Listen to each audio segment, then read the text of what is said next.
ஹாய்டா, எல்லாருக்கும் வணக்கம். இது ஜென்ரலாக சொல்கிறோம்.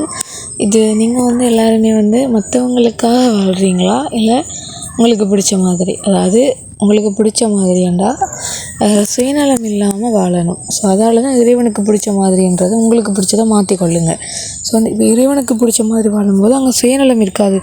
இருந்தாலும் அவர் இறைவனே அதை மாற்றிடுவார். அவருக்காக வாழும்போது இறைவனை அதை மாற்றிடுவார். இப்போ எப்படின்னா, இப்போது நீங்கள் ஒரு ட்ரெஸ் எடுங்க, ஒரு உடுப்பு எடுத்தால் கூட கடையில் நீங்கள் என்னென்னு யோசிப்பீங்க. உங்களோட மைண்டு ஆட்டோமேட்டிக்காக அதை யோசிக்கும். நீங்கள் வாய் பொய் சொல்லலாம், பட் மனசுக்கு தெரியும் யாரை யோசிப்பீங்க. வெளியில் வந்தால் யாராவது இந்த உடுப்பை பற்றி ஏதாவது சொல்லிடுவாங்களோ, இல்லை இது நல்லா இருக்குன்னு சொல்ல மாட்டாங்களோ அப்படின்னு கண்டிப்பாக ஒரு இது வரும், ஏக்கம் வரும் எல்லாருக்குமே.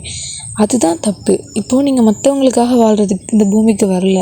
ஸோ அந்த டைமில் நீங்கள் இறைவனுக்கு இந்த உடுப்பை பிடிக்குமா, அப்படி தான் நீங்கள் யோசிக்கணுமே தவிர்த்து மனுஷங்களுக்கு பிடிக்குமா மற்றவங்களுக்கு பிடிக்குமான்றதை யோசிக்கிறது ரொம்ப பெரிய முட்டாள்தனம். ஸோ இப்போ நிறைய பேர் கேட்கலாம், எதுக்கு நான் இறைவனுக்கு பிடிச்ச மாதிரி வாழணும் அப்படின்னு சொல்லி கேட்கலாம். இப்போ நீங்கள் பூமிக்கு வந்தது எதுக்குன்னு உங்களுக்கு எல்லாருக்குமே மேபி சில பேருக்கு தெரிஞ்சிருக்கலாம், சில பேருக்கு தெரியாமல் இருக்கலாம். அம்மா சொல்லியிருக்காங்க, வாழ்க்கையோட நோக்கம் இறைவனை அடைகிறது மட்டும்தான். மற்றபடி இருக்கிற அந்த நோக்கங்கள் எல்லாமே ஒரு ஷார்ட் டேர்ம் மாதிரி. எப்படி சொல்கிறது, உலக வாழ்க்கைக்கு மட்டும்தான் அந்த நோக்கம். இந்த உலக வாழ்க்கை கடந்த வாழ்க்கை இறந்ததுக்கு பிறகு தான் எங்களுக்கு தெரியும். ஸோ இப்போது நாங்கள் எல்லாருமே ஒரு ஆழ்ந்த கனவு நிலையில் தான் இருக்கோம். எப்படி சொல்கிறேன்னா, இப்போ எப்படி தூங்கும்போது உங்களுக்கு ஒரு கனவு வருது, இப்போ உங்களை ஒருத்தன் கத்தியால் குத்துறானோ உங்களுக்கு ஒரு கனவு வருது. மார்னிங் எழும்புறீங்க, உங்களுக்கு அந்த கனவு உண்மையான அளவுக்கு அவ்வளோ ஒரு கொடூரமாக இருக்கும். எப்படின்னு கேட்டிங்கன்னா, மேபி சில பேருக்கு இது பார்க்குறவங்களுக்கே இருக்கலாம். ஸோ அப்படி ஒரு கொடூரமான கனவு வரும்போது எழும்பும்போது நம்மளுக்கே பயமாக இருக்கும். ஒருவேளை நம்மளை யாராவது கத்தியால் குத்திடுவாங்களோ அப்படின்னு பயமாக இருக்கும். அப்புறம் தான் கொஞ்ச நேரத்துக்கு அப்புறம் தான் ரியலைஸ் ஆகும், ஓகே இது கனவு. ஸோ அப்படின்னு உங்களுக்கு ரியலைஸ் ஆகும். அப்படித்தான் இதுவும் மாயை. இப்போ எப்படி ஒரு காணல் நீர், உதாரணமாக காணல் நீரை சொன்னோம்னா தூரத்துலேருந்து பார்க்கும்போது தெரியும் இருக்கிற மாதிரி, கிட்ட போய் பார்த்தா அது தெரியாது. அது போல தான் இந்த உலகம். அப்படி தான் இது மாயை. இறைவனுடைய படைப்பு அப்படி தான், இது மாயை. ஸோ இதிலேருந்து எழும்பி, அதனால தான் சொல்கிறேன் இது எல்லாமே கனவு. ஸோ இந்த கனவுலேருந்து எப்போ நீங்கள் எழும்புறீங்களோ அப்போ தான் உண்மையை நோக்கி பயணம் செய்ய முடியும். எப்படின்னா, இறந்ததுக்கு பிறகு தான் கனவுலேருந்து முழிப்பீங்க. இறக்குறதுக்கு முதல் கனவுலேருந்து முழிக்கணும்னா இப்படி ஆன்மீக உபதேசங்கள், குருமார்களை பிடிச்சிக்கொண்டு அவங்களுக்கு பின்னால் போகணும். அதை விட்டுட்டு எனக்கு தான் எல்லாம் தெரியும்னு நம்ம போனோம்னு சொன்னால் கனவுலேயே மாட்டிக்கிட்டு முழிச்சிக்கிட்டு இருக்க வேண்டியது. அப்புறம் இறந்ததுக்கப்புறம் தான் எங்களுக்கு தெரியும், ஓகே அப்போ இது உண்மை இல்லையா, இப்போ இவ்வளோ நாம் வாழ்ந்த வாழ்க்கையெல்லாம் பொய்யா அப்படிங்கிறது உங்களுக்கு அதுக்கு பிறகு தான் தெரியும். நிறைய பேர் உங்களுக்கே தெரியும், இறக்குற நிலைமைக்கு போயிட்டு மறுபடியும் அவங்களோட ஆத்மாவை பார்த்துட்டு திரும்ப உடலுக்கு வந்தார்கள். நிறைய பேர் இப்படி எக்ஸ்பீரியன்ஸ் சொல்லியிருப்பாங்க, உங்களுக்கு நிறைய பேருக்கு தெரிஞ்சிருக்கும். ஸோ அதை தான் சொல்கிறேன், அப்படியே போய் தான் உங்களுக்கு ஆசை வரணும்னா அப்போ இறந்ததுக்கு பிறகு என்ன நடக்கும்னா மறுபடியும் நீங்கள் உடல் எடுத்து மறுபடியும் இந்த பூமிக்கு தான் ஆகணும். ஏன்டா இறைவனை அடையிறதுக்கு தான் இங்கே வாரீங்க. அதை விட்டுட்டு மனுஷங்களுக்காக வாழ்ந்து மனுஷங்களுக்காக செத்து மறுபடியும் பற்று வேணும், அந்த அம்மா அப்பா வேணும், இவன் வேணும், அவன் வேணும், காதலன் வேணும் அப்படின்னு வந்தீங்கன்னா மறுபடியும் உடல் எடுத்து இதை கற்றுக்கிறதுக்காக இறைவன் அடைய தான் வந்திருக்கீங்கன்னு மறுபடியும் கற்றுப்பீங்க. கற்றுக்கிட்டு மறுபடியும் இப்படி பண்ணிங்கன்னா மறுபடியும் இது ஒரு சுழற்சி மாதிரி இது நடந்துக்கிட்டு தான் இருக்கும். இது அம்மா சொல்லிட்டாங்க, இது நடந்துக்கிட்டு தான் இருக்கும். எப்போ எல்லா ஜீவாத்மாக்களும் இறைவன்கிட்ட போகுதோ அப்போ தான் இந்த சுழற்சி நிற்கும். ஸோ அது வரைக்கும் கஷ்டமானு கேட்டிங்கன்னா இல்லையா. ஏன்னா இறைவனுக்கு இதுக்கு நம்மளை படைச்சார்னா அவர் இந்த உணர்வுகளை, அதாவது மனுஷங்கக்கிட்ட என்ன உணர்வுகளை அனுபவிக்கிறீங்களோ அதை இறைவன் தன்னோட அனுபவிக்கணும் அப்படின்னு சொல்லி தான் ஜீவாத்மாக்களை படைச்சது. அதுக்குன்னு சொல்லி ஜீவாத்மாக்களை அனாதையாக வளர்ந்துடக்கூடாதுன்னு தான் குடும்பத்தை படைச்சது. ஸோ நாங்கள் என்ன நினைக்கிறோம், குடும்பம் தான் உண்மைன்னு நினைக்கிறோம். பட் குடும்பம் உண்மை கிடையாது, இறைவன் தான் உண்மையானவர். ஸோ அதால் தான் சொல்கிறோம், இறைவனை மட்டும் நம்புங்க. இறைவனை பிடிச்சிக்கிட்டு இறைவனுக்கு பின்னால் பயணம் செய்யுங்க. அவருக்கும் உங்களை மாதிரி ஃபீலிங்ஸ் இருக்குது, இல்லைன்னா இல்லை, ஆனால் பற்றி இல்லை, அவ்வளோதான். ஆனால் ஃபீலிங்ஸ் கண்டிப்பாக இறைவனுக்கு இருக்குது. ஏன்னா அவரோட ஆத்மா தானே நாங்கள், அவர் பரமாத்மா, நாங்கள் ஜீவாத்மா, அவ்வளோதான். ஸோ அவருக்கு நம்மளை மாதிரி ஃபீலிங்ஸ் எல்லாம் இருக்கும் நம்ம மேலே. ஸோ நீங்கள் எப்படி அவரை பாவிக்கிறீங்களோ அப்படி உங்களுக்கு இந்த மாதிரி அவர் மாறுவார். இப்போது நீங்கள் அம்மாவை பார்க்குறீங்களா, அம்மா மாதிரி மாறுவாங்க. அப்பாவை பார்க்குறீங்களா, அப்பா காட்டக்கூடிய அதே பாசத்தையும் தாண்டி அதிக அளவு கடந்த பாசத்தை காட்டுவாங்க, தெரியுமா. நான் என் லைஃப்பில் எக்ஸ்பீரியன்ஸ் பண்ணதை உங்களுக்கு சொல்லிக்கிட்டு இருக்கேன். அப்படி அந்த முழுமையான பாசம் அவங்கக்கிட்ட மட்டும்தாண்டா கிடைக்கும். இப்போது ஒரு இடத்துக்கு போகிறீங்க, அப்போ கூட என்னோடய அப்பா இறைவனை நினச்சிக்கிட்டு என்னோடய அப்பா இருக்கார், அவர் பார்த்துப்பார் அப்படிங்கிற ஒரு நம்பிக்கையில் நம்மளுக்கு அந்த நம்பிக்கை அவங்க கொடுப்பாங்கடா, கண்டிப்பாக கொடுப்பாங்கடா. அது நீங்கள் போக போக அது உங்களுக்கு வரும்டா.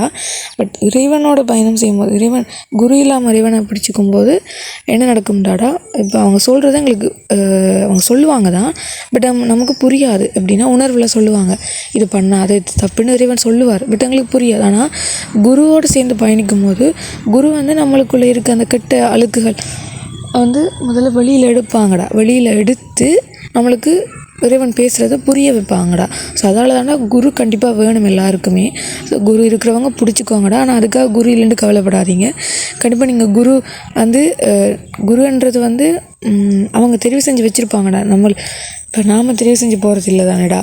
இப்போ குருன்றவர் வந்து ஆல்ரெடி நம்மளை தெரிவு செஞ்சுருப்பாங்க. ஸோ டைம் வரும்போது கண்டிப்பாக உங்கள்கிட்ட வருவாங்கடா. வராமலாம் போக மாட்டாங்கடா, வருவாங்கடா. ஆனால் எப்படியோ வந்துடுவாங்கடா. பட் உங்களுக்கு காதுக்கு ஒரு குருவை பற்றி அதிகமாக நியூஸ் வருதுன்னா அவங்க தான் உங்கள் குருவாக இருக்க முடியும். ஸோ நீங்கள் அவங்கள பார்க்குறதுக்கு ஸ்டெப் எடுக்கணும். முடியல அவங்கக்கிட்ட சொல்லணும், மனசு விட்டு பேசுங்க. இப்படி நான் இப்போ அம்மா தான் உங்களுக்கு குருவாக இருக்காங்க அப்படின்னா அம்மாக்கிட்ட சொல்லுங்கள், அம்மா எனக்கு உங்களை பார்க்க வர ஆசையாக இருக்கும்மா, எனக்கு ஏதாவது பண்ணி கொடுங்க அப்படின்னு. வீட்டு சூழ்நிலை எப்படின்னாலும் சரிடா, அம்மா அப்படிங்கடா, அம்மா மிச்சத்தை பார்த்துப்பாங்கடா, அவ்வளோதான்டா. ஸோ அதால் யாருமே குரு இல்லைன்னு கவலைப்படாதீங்க. குரு கண்டிப்பாக உங்கள் லைஃப்பில் வருவாங்கடா. எல்லாருக்கும் இருக்காங்கடா குரு. அடுத்ததுடா, நிறைய பேர் சொல்கிறாங்க தானே, இப்போது மனுஷங்க அப்படி சொல்கிறாங்க, இப்படி சொல்கிறாங்க. இப்போது எங்கிட்ட கவுன்சிலிங் வந்த ஒருத்தவங்க கூட சொன்னாங்கடா, இப்போ எப்படின்னா அவங்களுக்கு வந்து அவங்க ஹஸ்பண்ட் இல்லை, ஸோ கோயிலுக்கு போனால் கூட அவங்கள வந்து கேட்குறாங்களாம். இப்போ எப்படின்னா கேட்குறாங்க என்ன, இப்போது ஹஸ்பண்ட் இல்லை அதால் தான் கோயிலுக்கு வரா அப்படி சொல்லி. அப்படி நிறைய பேர் நான் பார்த்துருக்கேன். இப்படி தான் இருக்காங்க.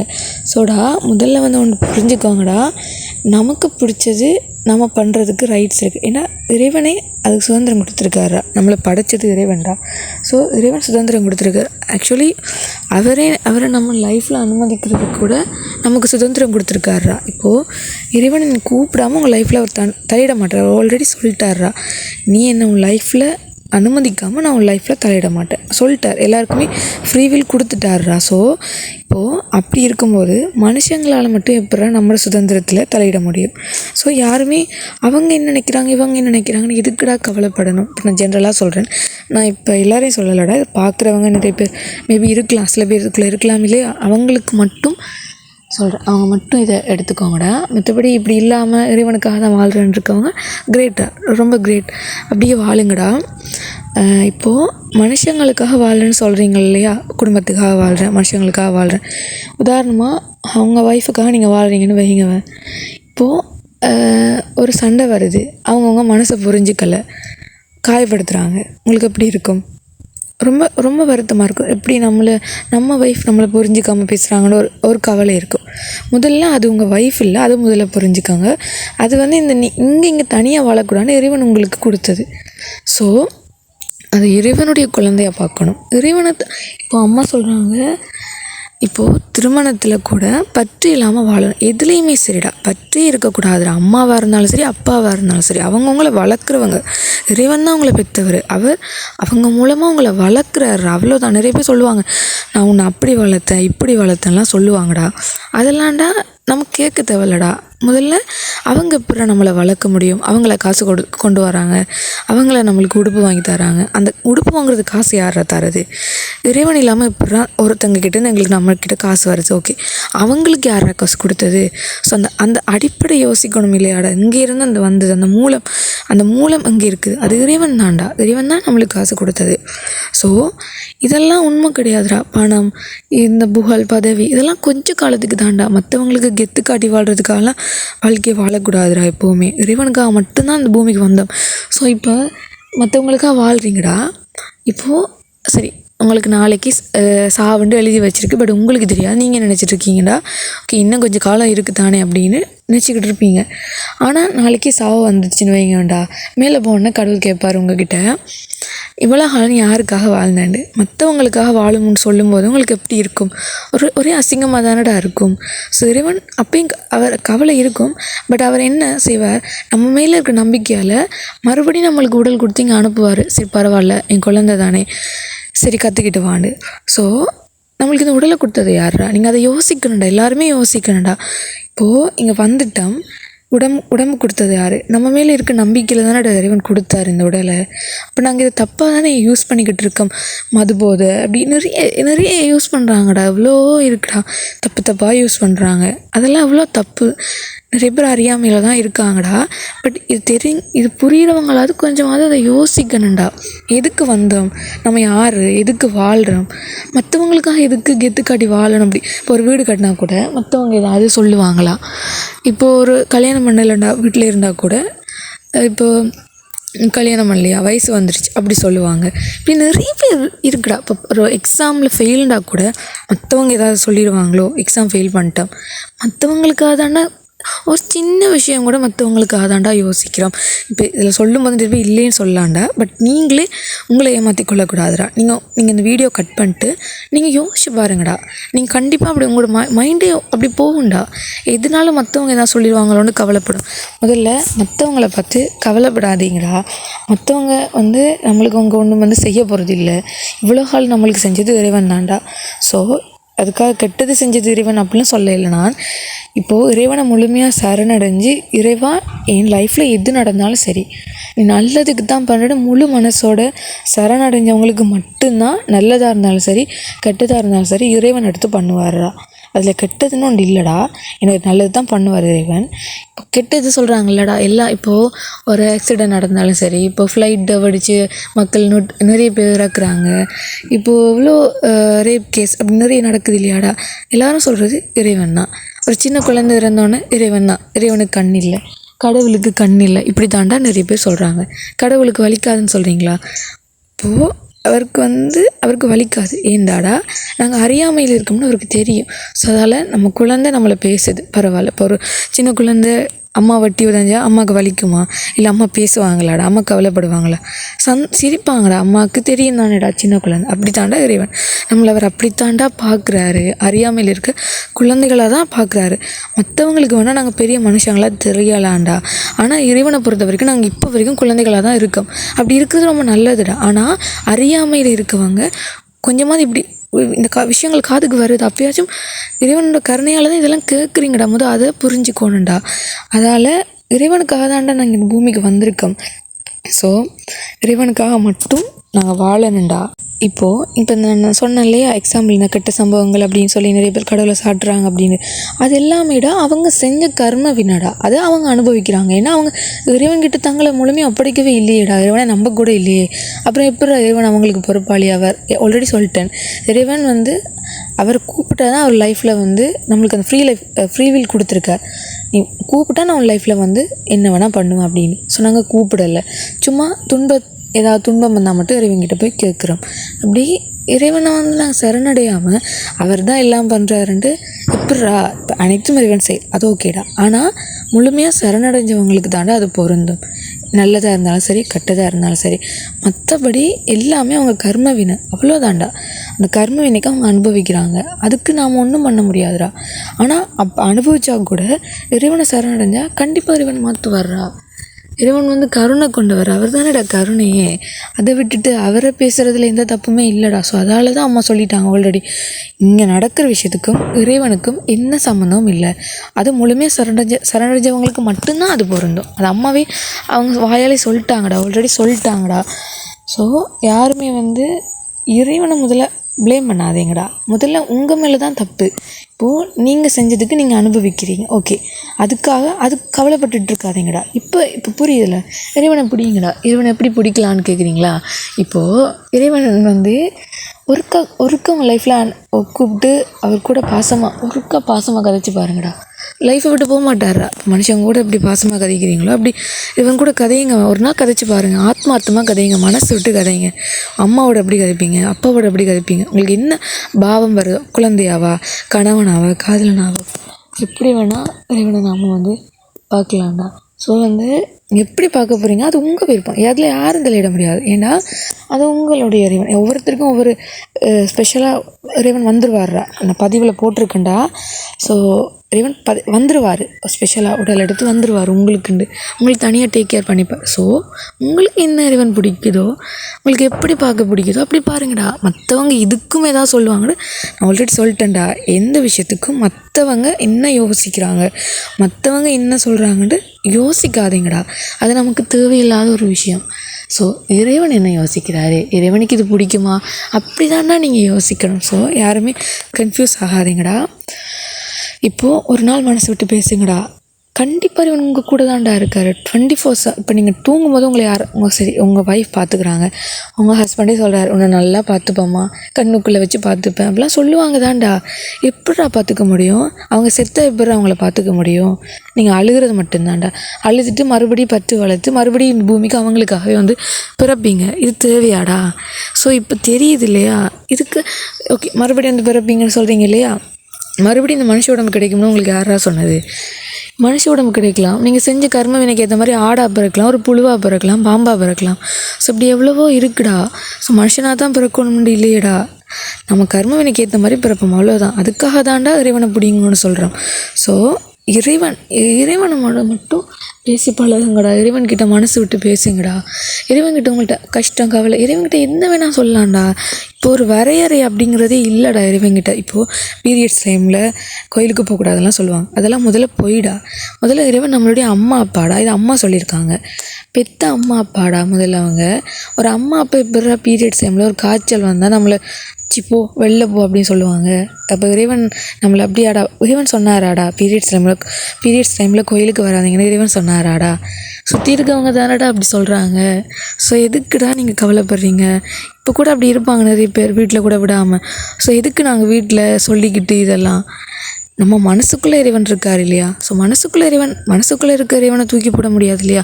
நிறைய பேர் சொல்கிறாங்க அம்மாவோட ஃபோட்டோ கூட அம்மாவை பிடிக்காதவங்க வந்து தூக்கி போடுறாங்க, உடைக்கிறாங்க அப்படிலாம் சொல்லி கவலைப்படுறாங்க. அப்படி இல்லைடா. இப்போது அவங்க வெளியில் இருக்க ஃபோட்டோ தாண்டா உடைக்கலும், ஆனால் மனசுக்குள்ளே இருக்கிற நம்ம அம்மாவை, நம்ம இறைவனை யாராலடா தூக்கி போட முடியும்? தூக்கி போட முடியாதுடா. அப்படியே நம்ம மனசுக்குள்ளே நம்ம நினச்சா மட்டும்தான் தூக்கி போட முடியும். நாம் தூக்கி போட நினைக்கிறோமா அப்படிங்கிறது தான் இங்கே முக்கியம். ஸோ யாருமே வந்து மனுஷங்களை நம்பாமல் மனுஷங்களுக்கு இம்பார்ட்டன்ஸ் கொடுக்காதீங்கடா. எதுக்கு அவங்களுக்கு நாங்கள் முக்கியத்துவம் கொடுக்கணும்? அவங்க யார்? முதல்ல நம்மளை கேள்வி கேட்குறதுக்கு அவங்க யார்? அப்படியே உங்களை யாராச்சும் வந்து உங்கள் லைஃப்பில் ஏதாவது நடந்துருச்சு, இப்போ நீங்கள் இறைவன் சரணடைஞ்சு எல்லாம் ஓகே, சரணடையாடியும் பரவாயில்லடா, இனிமேல் சரணடையுங்க. இப்போது ஏதாவது லைஃப்பில் ஒன்று நடந்துச்சா, கெட்டதாக நடந்துச்சா, ஆனால் உங்களுக்கு தெரியும் இறைவன் நல்லதுக்கு பண்ணிட்டாருன்னு. பட் இப்போ பார்க்குறவங்க, குடும்பத்தில் இருக்கிறவங்க வந்து கேட்பாங்க, பார்த்தியா இது பண்ண இப்போ ஒரு ஃபெயிலியரே ஆச்சு, ஒரு சக்ஸஸ், ஒரு பிஸ்னஸோ ஒரு படிப்போ ஃபெயிலியர் ஆச்சுன்னா உங்களுக்கு அது புரியுது, ஓகே இறைவன் பண்ணியிருக்காரு நல்ல காரணத்துக்காண்டு. பட் சுற்றி இருக்கிறவங்க கேட்குறாங்கன்ட்டு குழம்பிடாதேங்கடா. ஏண்டாடா முதல்ல அவங்க யாருடா? நீங்கள் அந்த திமிரில் இருக்கண்டா. நான் அப்படிங்கிற திமிர் இருக்கக்கூடாதுடா.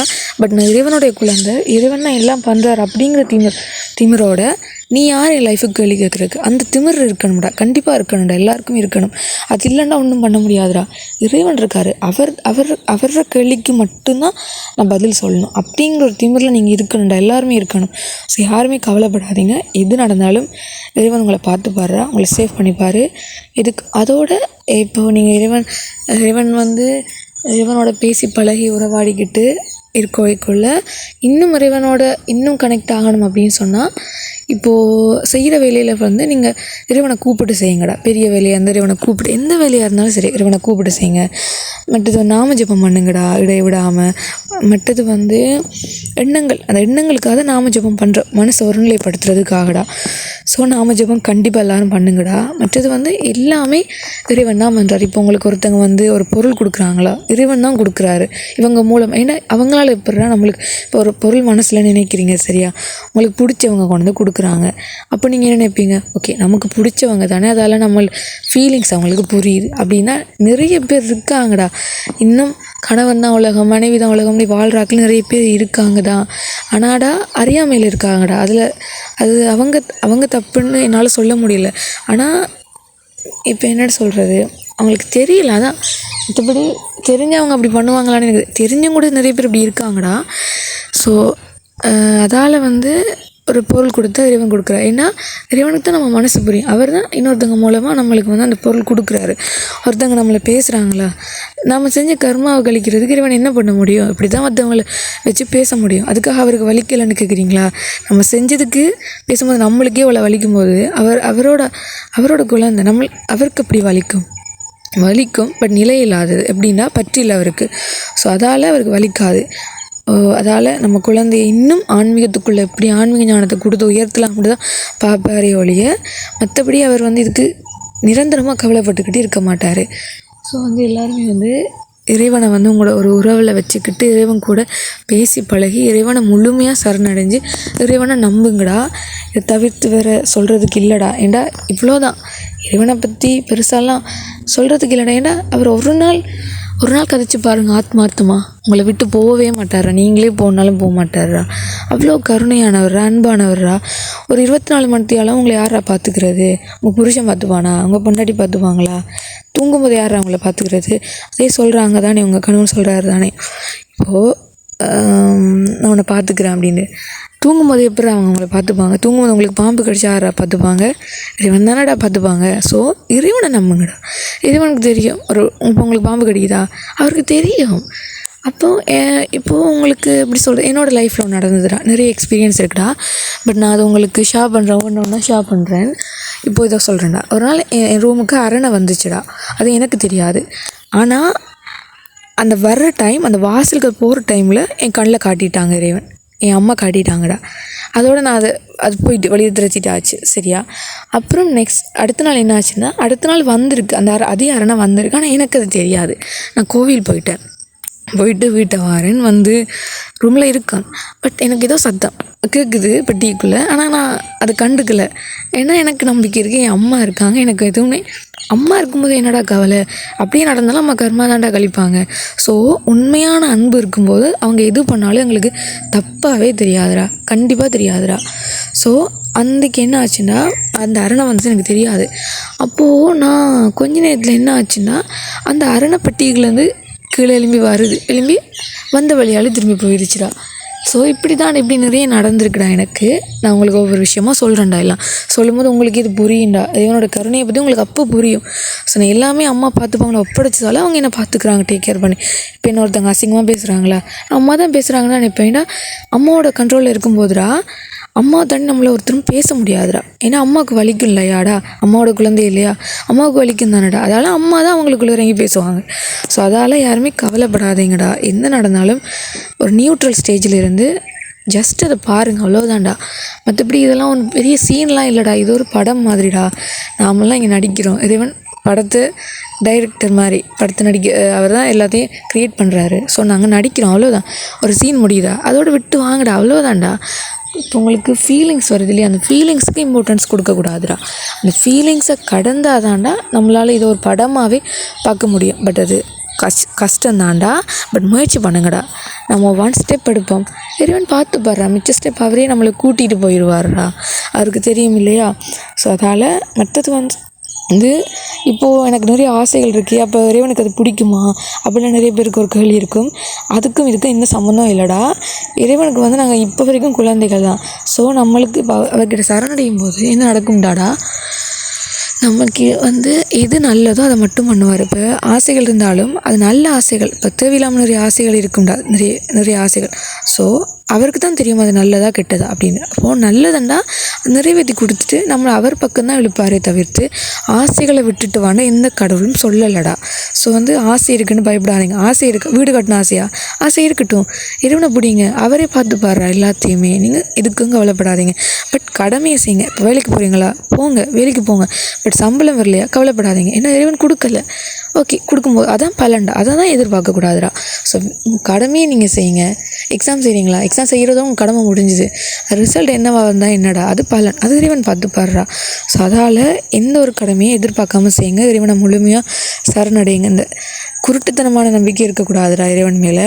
அப்படியே எப்படி சொல்கிறது, குருட்டுத்தனமான நம்பிக்கைன்னா அவர் குருட்டாம்போக்கில் நம்பலான்டா. ஆனால் இந்த குருட்டுத்தனமான நம்பிக்கை மட்டும் வச்சிடக்கூடாது அவர் மேலே.